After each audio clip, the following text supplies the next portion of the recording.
Welcome to Mosaic. I'm your host, Susan Schulman-Pertnoy. Mosaic is Jewish Federation of Palm Beach County's weekly news magazine exploring the most critical issues facing Jews here and around the world. Antisemitism is on the rise. So how should Jews respond to this growing threat? We'll be right back with Mosaic.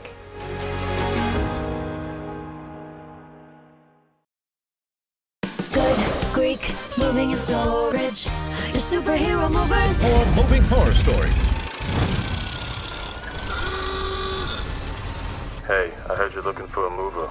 I got a deal for you.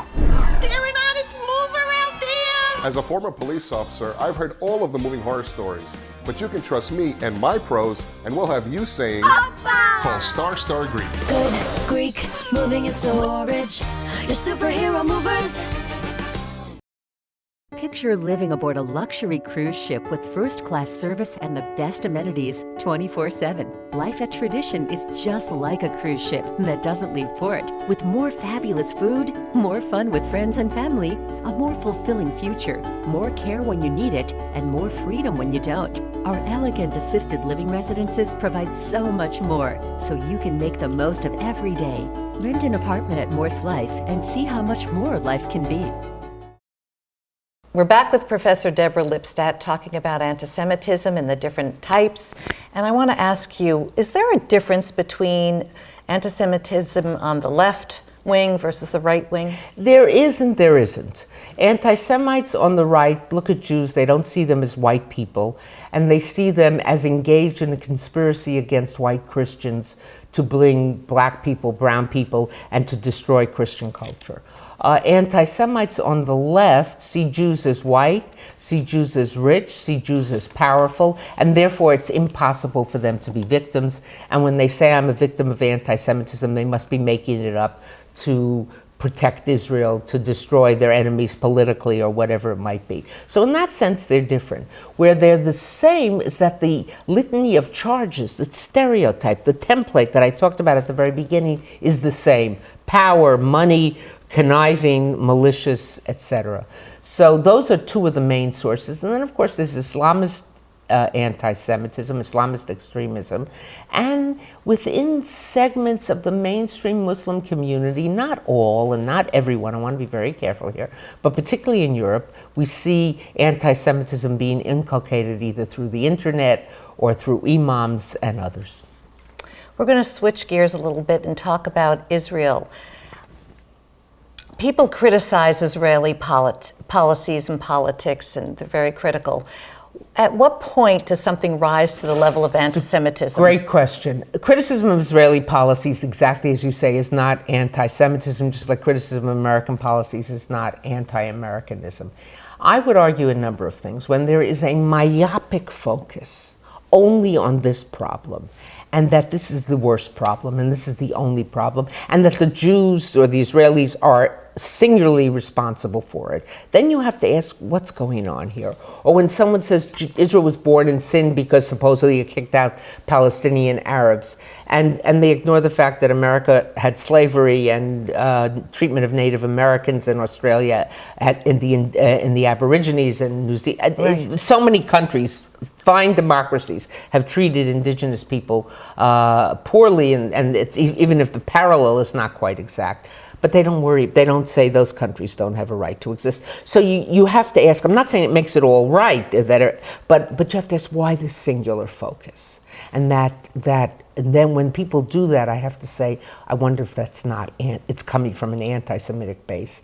And the final thing I think that when you know it's anti-Semitism is when they use the anti-Semitic stereotypes to, oh, of course, Israel is rich, Israel is powerful, Israel is cunning, Israel does things like, they use the stereotypes that they would generally use in relation to Jews, and they put them on Israel.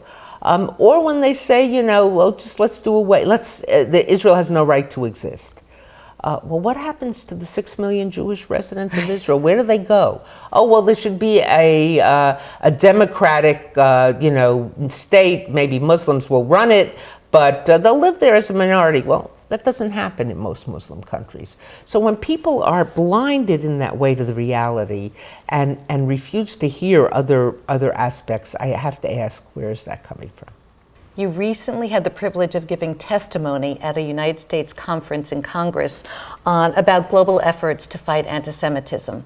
Whose responsibility is it to fight it? Is it really just a Jewish problem? It's not, look, it's not a Jewish problem. Just like rape is not a woman's problem. And racism should not be a problem of racial minorities. It should be the problem of the perpetrator. But the truth is, it's the victim who bleeds. So it's the victim who is going to be more inclined to respond. But unless Jews and non-Jews, unless Jews and others engage in this in a joint effort, we're not going to solve it. We're not going to resolve it. We're not going to improve it. I think there are grassroots things that can be done in terms of speaking out against racism, speaking out against anti-Semitism. I just read an effort in New York where a group of Orthodox Jews set up a little coffee stand and gave out rugelach, in East Harlem, just to talk to a Jew. We don't want anything from you. We just want to talk, get to know us. Get to know us. We're Orthodox Jews. Reaching out. Our federation has been trying to fight anti-Semitism by intentionally reaching out to interfaith families and other faiths and communities and collaborating with volunteering opportunities throughout the year. Mm-hmm. So that I think that's very important. We also have to remember that a good portion of the American Jewish community is Jews of color. Yes. And they feel ground up in the middle. They walk into a shul and people say, what are they doing here? Hello, I'm here because I'm Jewish. I came to daven, I came to be part of the service. I came to say Kaddish. Or they go into their communities of color and they say, oh, they're Jewish. We can't quite trust you. And I think it's a good portion of the Jewish community. We've got to learn to listen to one another. We've got to talk to one another. And we've got to speak out and be upfront about challenging this hatred. In your book, you have a chapter on the oi versus the joy. I need to end on a happy note. I'm happy to end on a happy note. I think one of the things, the final chapter of the book is less oi, more joy, or something akin to that. And I think it's tremendously important that we not allow anti-Semitism to become the motivating factor in our Jewish identity. We are not Jews because of anti-Semitism. We are Jews despite. We say in Hebrew, af al pi, despite anti-Semitism. We are Jews because of the heritage we have, because of the beauty of that heritage, how much that heritage is given to the world. In terms of, you look at I'm located in Washington for this academic year. Look at our founding documents. They are absolutely, have the Torah implicit in them, in terms of proclaiming liberty, in terms of doing justice, even if it was flawed justice.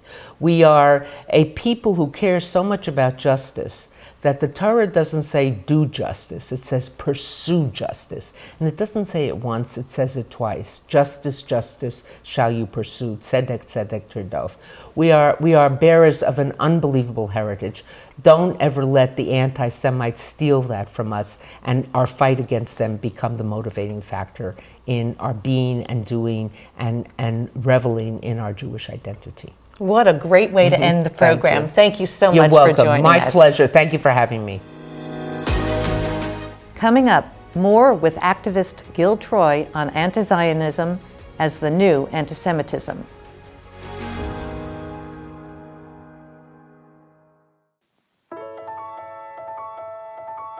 You are the book that lights the spark and the hand that passes the torch, the fuel that powers the change that betters the world across town, across oceans, the hand that soothes the spirit that survived the unthinkable. You are there in the darkest of times to strengthen our community. Good Greek moving and storage. Your superhero movers. More moving horror stories. Slick salesman makes you a great deal. Sleazy movers hold everything hostage until you pay a higher fee. Is there an honest mover out there? As a former police officer, I've heard all of the moving horror stories. But you can trust me and my pros, and we'll have you saying, Opa! call Star Greek. Good Greek moving and storage. Your superhero movers. We're back speaking with Professor Gil Troy. At what point does the focus on political Zionism become too much and we lose the focus on identity Zionism? That's an excellent question. This is actually one of the central tensions. It's disturbing to me, and I criticize my friends on the right as much as I criticize my friends on the left. If every conversation about Israel is just about the Palestinian problem, about the headaches, A, it's not fun. B, we miss many of the dimensions of Israel. And my friends on the right sometimes are too defensive. And so I'm suffocating because I'm not getting the air that we need, the healthy self-criticism, the thoughtfulness that's required. My friends on the left go to the opposite extreme, and what they do is they'll take any Israeli imperfection, any Israeli mistake, and countries make mistakes, right, and use that in what I call delegitimization derby to therefore say, well, Israel did this wrong, therefore it doesn't have the right to exist. No one says that about the United States of America, and it certainly makes its shares of mistakes. No one says it about all the dictatorships in the world, from Pakistan to Sudan to the Palestinians, right? Right. But only Israel is singled out and delegitimized. That doesn't pass the smell test. That smells like anti-Semitism. Once upon a time, in the medieval times, they picked on the individual Jew. Now, in modern times, they pick on the collective Jew, the state of Israel. So yes, I'm very engaged in the political fight, but we cannot let our enemies win by making every conversation be about them. Or let them define us. Or let them define us. And I learned that from my feminist friends, Take Back the Night. I learned that from my African American friends. I learned it from my gay friends. We've got to have, that's why we have to have this internal conversation too.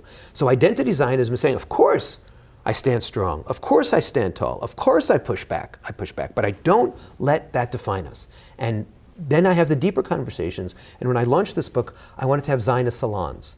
It was the 70th anniversary of the State of Israel. I said, how could we celebrate? What can I, just this little guy, do beyond writing this big book?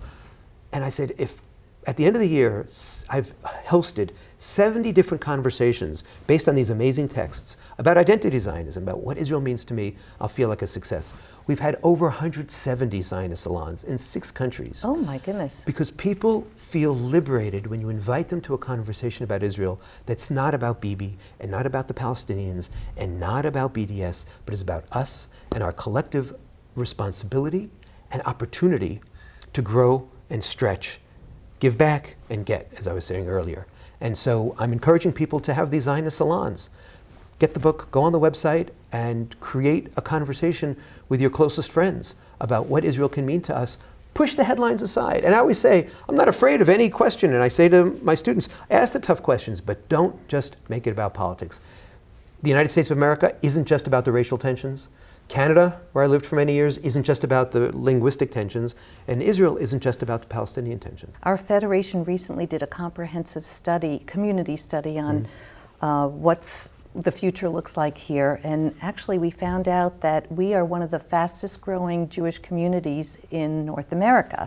That being said, most of the new households are made up of interfaith families. So how do we make Zionism relevant to them?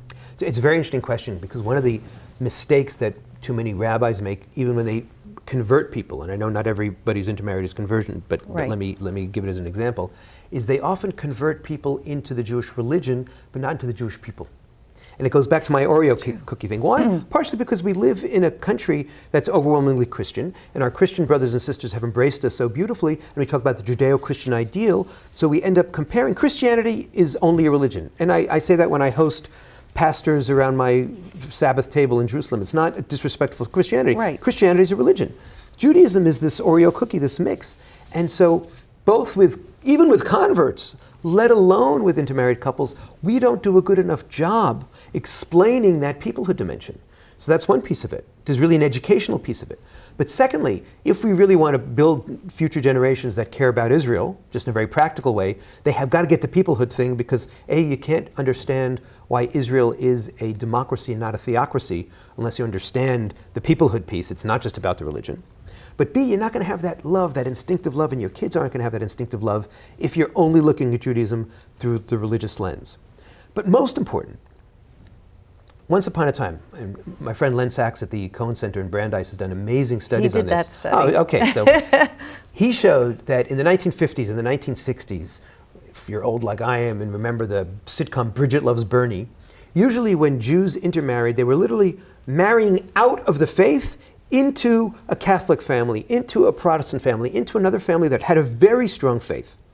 These days, because of the secularism that's occurred in the United States, especially in the blue states, especially in places, in cities where Jews are most likely to meet non-Jews and marry non-Jews, it frequently happens that a Jew is marrying someone who calls themselves a nothing, right?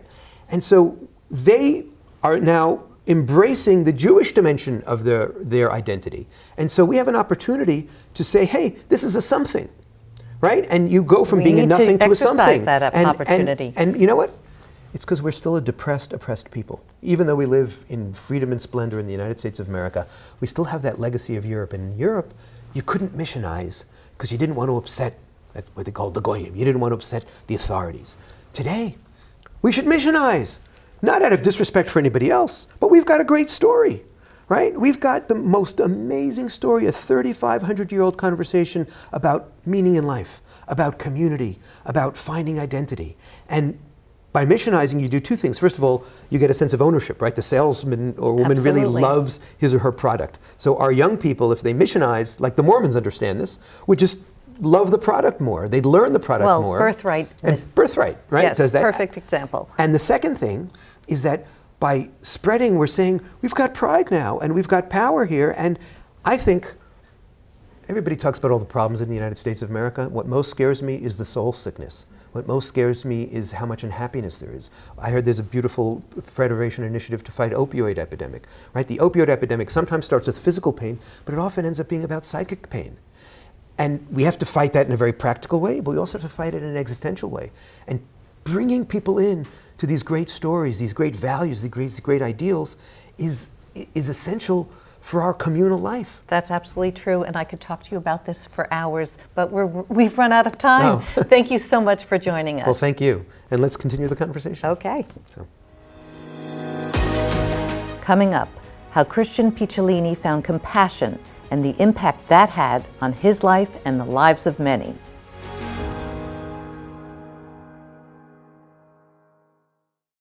Morse Life Memory Care is making a difference in the lives of our residents with innovative programs that offer them a more rewarding future.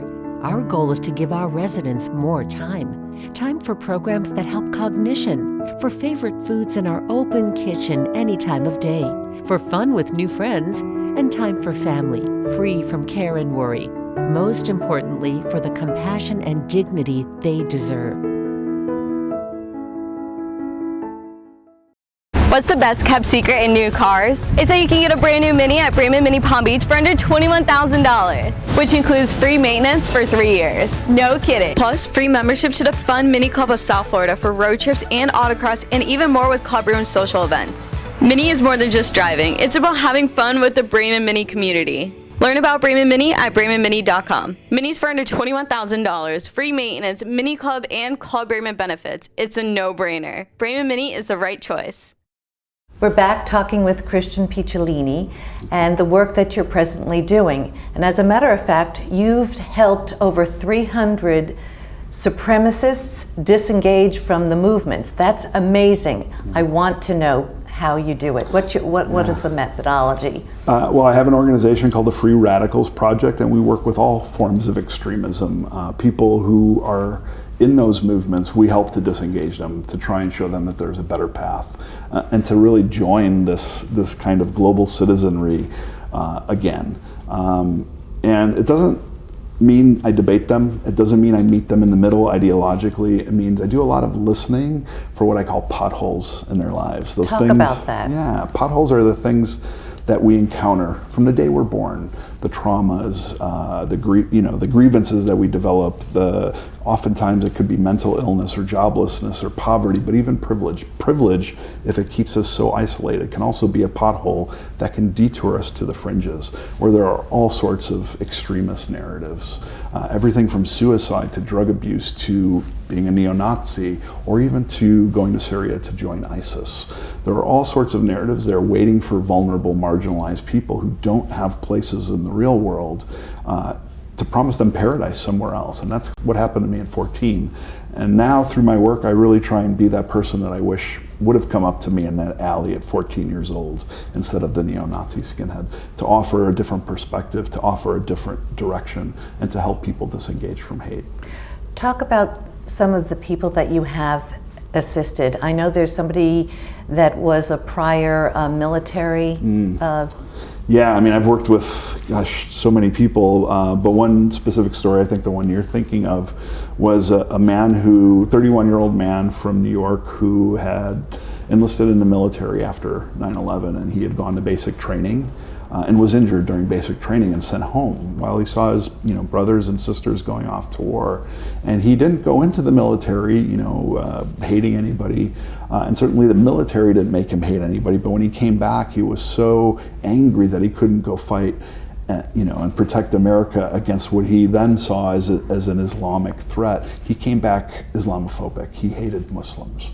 And he reached out to me, he read my book, and I spoke to him for a couple of months about what he was feeling, and then one day he called me and he said, I saw a Muslim man praying in the park, and it really took everything in me to not go to him and kick him.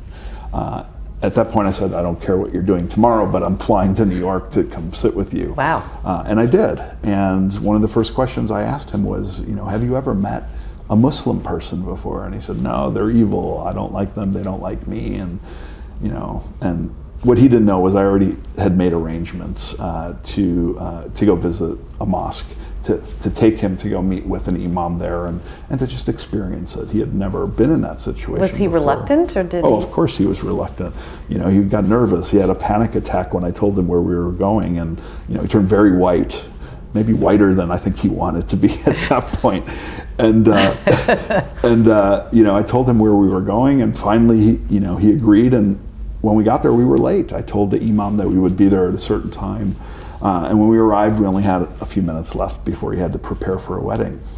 And we took it, we went in, finally convinced him to go in, and we sat around a table for 2 hours, talking about our families and life and faith and Chuck Norris, for some strange reason. Both the imam and this man that I was working with loved Chuck Norris, and they started to say lines from his films back and forth. I'm happy to say that now they go out weekly. They have falafel. They go out for pizza. They have coffee, and he's still a Christian man who now has this new family of friends. It must take a lot of resources to be able to do this. Oh, it does. I have to build a team around everybody I work with, and I do believe in working locally. So if somebody contacts me, in any city, I have to go there, and I am building a team around them.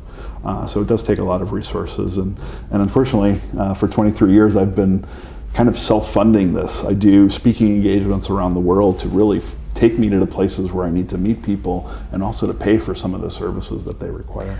What do you think people could do, or parents could do, or your parents might have been able to do differently, so that kids of your teenage years don't want to be join the movement? Is there anything that we could do as a society?